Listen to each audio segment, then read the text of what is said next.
Alors bonjour à tous, heureux de vous retrouver chers amis sur YouTube en ce lundi. On est toujours lundi le 26 janvier 2026, 16h32 heure du Québec. Un petit coucou spécial à Trotti Pro. Lâche pas! Donc lundi le 26 janvier 2026, 16h32 heure du Québec. Trotti Pro s'en allait avec sa petite trottinette, trottitonnée. Chers amis, merci à ceux qui sont abonnés, ceux qui ne sont pas fait là maintenant. Merci à ceux qui m'envoient des liens, des messages et des menaces comme Trotsy Pro qui me font trembler. Merci infiniment. Merci à ceux qui vont commenter. Dites-moi de vous regarder, casez le petit pouce en l'air et partagez la vidéo.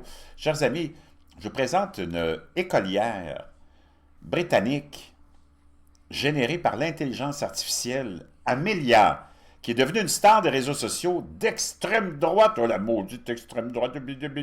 L'avatar créé pour dissuader les jeunes de l'extrémisme a été détourné et sort désormais de ses niches en ligne cloisonnées. On peut la voir ici.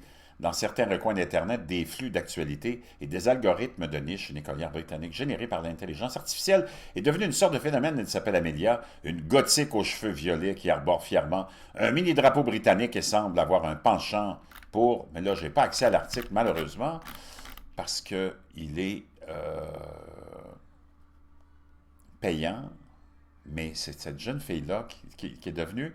qui a été... Les gens se sont servis d'elle, puis on brûle la photo de Keir Stalin, le premier ministre, et on dit que l'image a été naturellement manipulée parce que on a utilisé ça pour plutôt changer le contexte et le narratif et l'utiliser à des fins d'extrême droite. Si tu t'opposes à un gouvernement islamo-communiste, tu es automatiquement quelqu'un d'extrême droite. C'est complètement cinglé, mais tu peux être un islamiste qui veut décapiter tout le monde, qui, d'abord, se permet de battre ses propres femmes, puis même souvent d'éliminer ses propres enfants s'ils ne veulent pas écouter leur père. Tu peux crier mort à Israël, mort à l'Amérique, mort à tout le monde, mort aux Juifs. Tu n'as aucun problème. Tu n'es pas qualifié d'extrémiste, tu es qualifié d'un bon musulman qui vient d'une religion de paix et que l'islam veut dire paix, alors que c'est tout des mensonges. L'islam ne veut pas dire paix, plus que mon cul ne veut pas dire cerveau, sauf dans le cas de Trotsy Pro. C'est complètement cinglé. Et on t'étiquette de...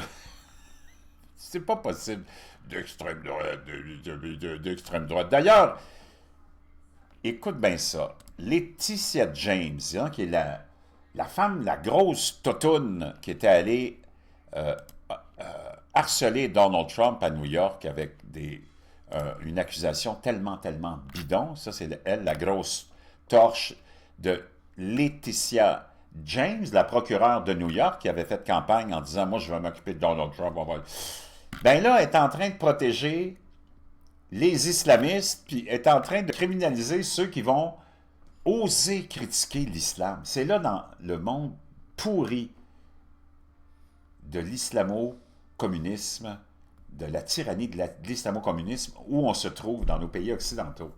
Alors, on n'a même pas besoin de parler des autres pays, tu le sais qu'il n'y en a pas de liberté. Les seuls endroits où il y a encore un peu de liberté de parole, c'est ici, et on est en train de te l'enlever. Et là, c'est rendu à New York.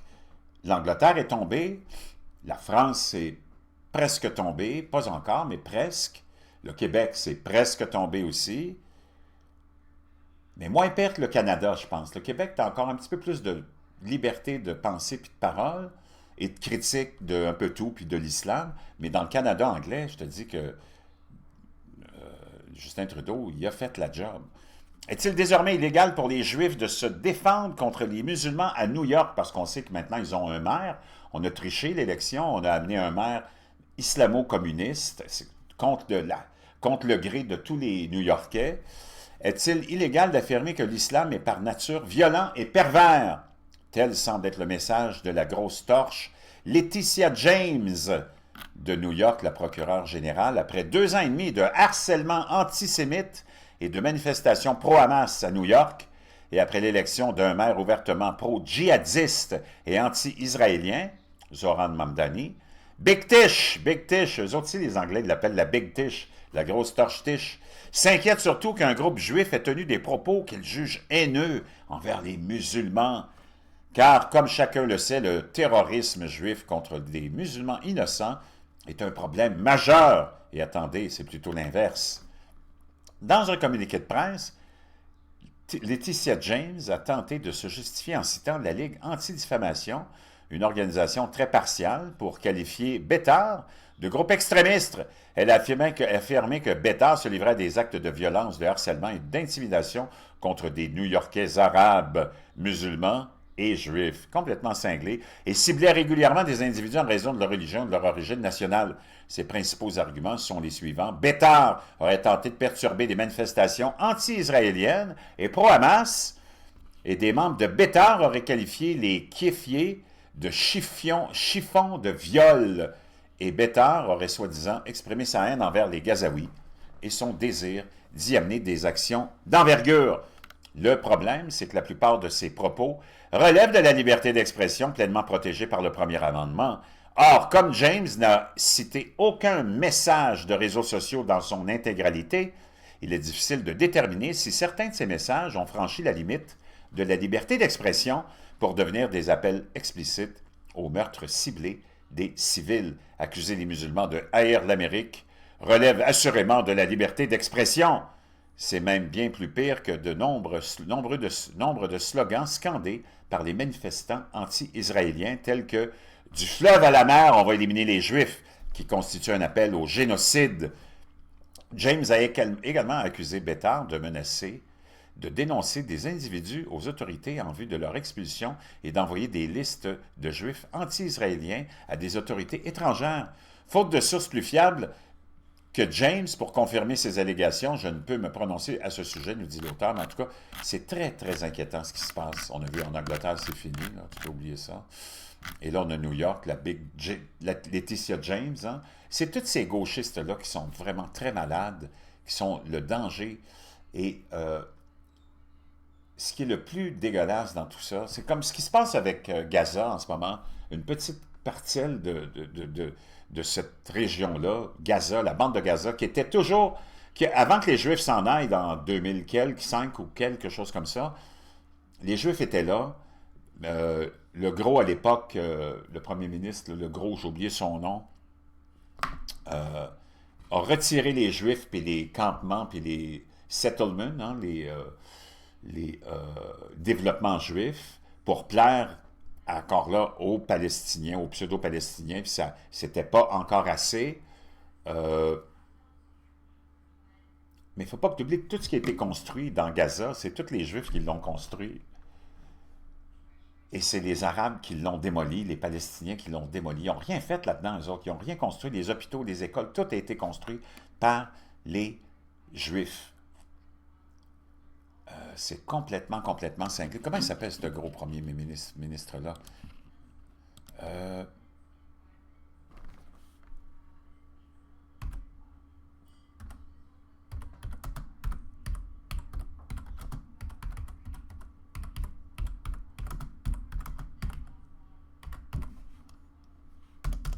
Laisse-moi faire une petite recherche.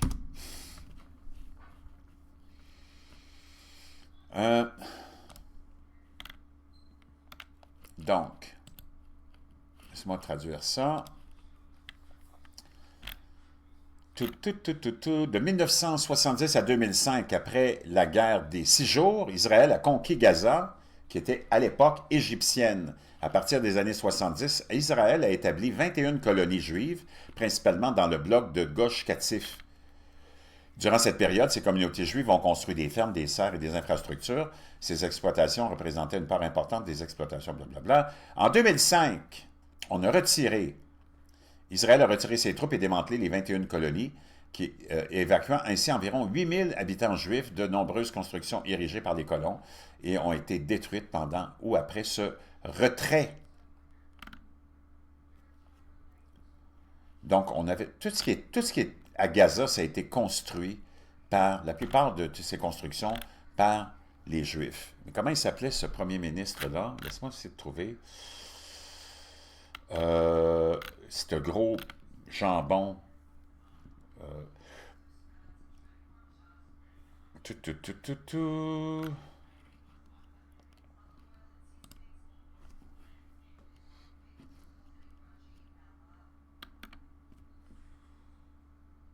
Je vais essayer de trouver. Laisse-moi aller voir.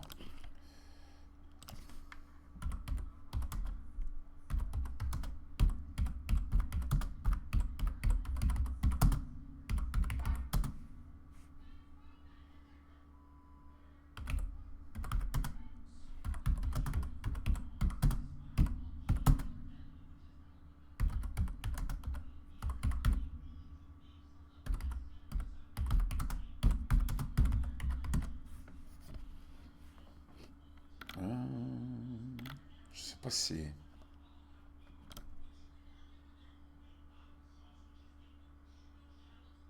Ah!